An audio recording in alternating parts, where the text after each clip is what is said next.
Halo semua, bagaimana kabarnya hari ini? Biasanya kalau ditanya kabar jawabannya pasti baik ya, jika dilihat dari kasat mata. Tetapi kalau sudah masuk ke ranah hati, pikiran, dan perasaan aku rasa setiap orang pasti berbeda. Aku menilai seseorang baik atau tidaknya, tergantung dari raut wajahnya. Ya, walaupun terkadang bisa terkecoh juga ya. Semoga kabar kita baik semua ya, amin. Selamat datang di channel YouTube Uni Gue Konten. Kali ini aku akan membahas tentang tanaman dan tumbuhan. Pasti kamu akan bertanya ada apa nih? Bukannya sama aja ya? Kalau kamu masih mikir jawabannya, iya, tenang, kamu nggak sendirian. Banyak orang juga berpikir begitu. Bahkan, di sekolah, di rumah, sampai di media sosial, dua kata ini sering dipakai secara bergantian. Padahal, secara makna, tanaman dan tumbuhan itu berbeda. Di video kali ini, kita bakal membahas tentang perbedaan tanaman dan tumbuhan secara lengkap, pelan-pelan, dan gampang dipahami. Di akhir video nanti, kamu bukan cuma tahu bedanya, tapi juga memahami contoh nyatanya di kehidupan sehari-hari, mengetahui perannya bagi manusia dan lingkungan. Jadi pastikan kamu nonton sampai selesai, ya. Penasaran kan? Harus dong ya, makanya tonton video ini sampai habis. Tapi sebelum itu jangan lupa subscribe, like dan komen juga. Kenapa banyak orang keliru? Sebelum masuk ke definisi, kita jawab dulu satu pertanyaan penting. Mengapa tanaman dan tumbuhan sering dianggap sama? Jawabannya sederhana, karena dalam kehidupan sehari-hari, kita lebih sering menggunakan kata tanaman. Contohnya, tanaman padi, tanaman cabai, tanaman hias, tanaman obat. Padahal, di balik semua itu, ada istilah yang lebih luas, yaitu tumbuhan. Selain itu, dalam percakapan informal, orang jarang memikirkan konteks ilmiah. Akhirnya, dua kata ini terdengar sama dan dipakai tanpa dibedakan. Nah, sekarang kita luruskan. Satu persatu. Pengertian tumbuhan. Mari kita mulai dari yang paling dasar, yaitu tumbuhan. Tumbuhan adalah semua makhluk hidup yang termasuk dalam Kingdom Plantae. Jadi Plantae adalah klasifikasi atau tata nama dari tumbuhan maupun tanaman. Pengelompokan tumbuhan dan tanaman dengan berdasarkan ciri-ciri tertentu, seperti morfologi, anatomi, cara reproduksi, dan habitat dalam tingkatan hierarki. Hierarki adalah tingkatan atau jenis dari tumbuhan dan tanaman. Ciri utama tumbuhan adalah mampu membuat makanan sendiri melalui proses fotosintesis. Fotosintesis terjadi karena tumbuhan memiliki klorofil atau zat hijau daun. Dengan bantuan cahaya matahari, air, dan karbon dioksida, sehingga tumbuhan dapat menghasilkan makanan dan oksigen. Karena itulah tumbuhan disebut produsen utama dalam rantai makanan. Rantai makanan adalah urutan peristiwa makan dan dimakan antar makhluk hidup untuk perpindahan energi dan nutrisi. Dimulai dari tumbuhan sebagai produsen yang dapat membuat makanan sendiri, lalu dimakan oleh herbivor sebagai konsumen satu, karnivor sebagai konsumen dua maupun ketiga, dan diakhiri jamur maupun bakteri sebagai pengurai yang mengembalikan nutrisi ke tanah sehingga menjaga keseimbangan ekosistem. Semua makhluk hidup lain, termasuk manusia, sangat bergantung pada tumbuhan.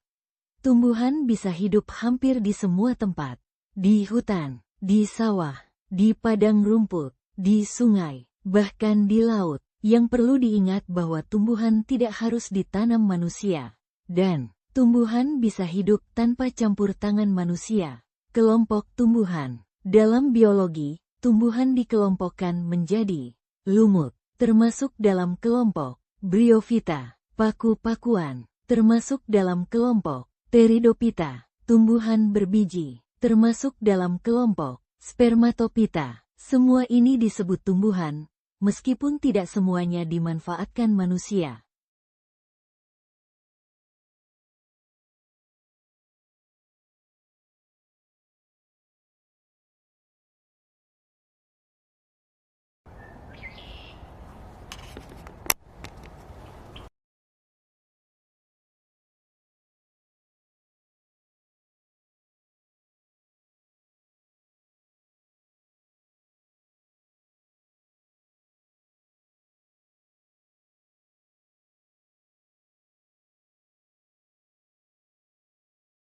Pengertian tanaman. Sekarang kita masuk ke istilah kedua, yaitu tanaman.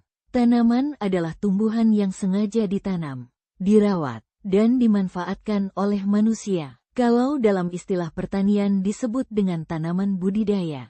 Artinya, tanaman selalu melibatkan campur tangan manusia.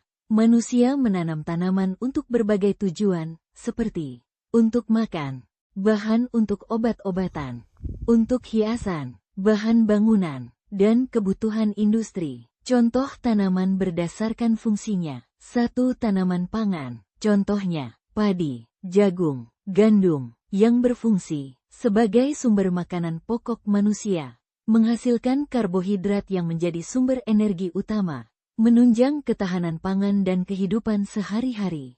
Tanaman kedua yaitu tanaman sayur. Contohnya, cabai, tomat, dan bayam, yang berfungsi sebagai bahan makanan pelengkap, mengandung vitamin, mineral, dan serat, dan menjaga kesehatan tubuh dan pencernaan. Ketiga yaitu tanaman hias. Contohnya, bunga mawar, bunga anggrek, dan bunga melati, yang berfungsi untuk memperindah lingkungan, memberi nilai estetika dan keindahan, serta menjadikan suasana lebih segar dan nyaman.